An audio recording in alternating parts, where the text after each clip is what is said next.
guys. Yung doble. Ito guys, natid ko yung anak ko sa school niya. Bali dito guys, yung mga estudyante dito may locker bago sila pumakyat sa kanilang room. Ayan, hiniiwan nila yung gamit nila. Magpapalit sila ng shoes. Bali, they have two pair of shoes. The other shoes is for school, inside the school, and the others by walking outside. Ayan ako. Ito yung mga gamit ng klase niya. Ayan, ganito rito sa Poland. Mga school sa Poland, ganito.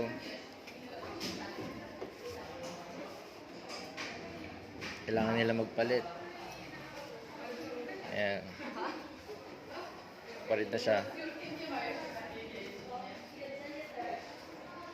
Bali ngayon dito guys, medyo umuulan. Kasi malapit na yung winter. Next month, by next month na.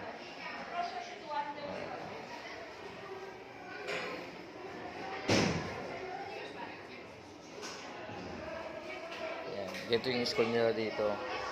Dito sa Warsaw. Ayan, sabi niya na. Then also, you need to hang out his jacket.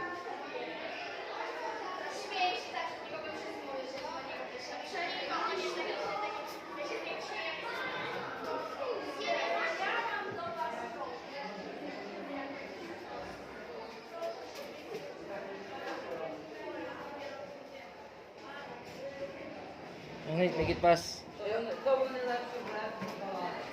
You're gonna be late. Subspace trip. Okay. Study hard, Nate. Huh? Dobisenya. Dobisenya guys means babay. Ayan, palabas na ako guys. Ito.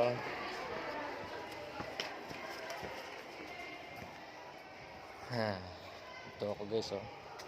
Ito yung football ground nila, oh. Basketball, tennis, ayan. Diyan na lahat. Okay guys, yun lang. Bye bye.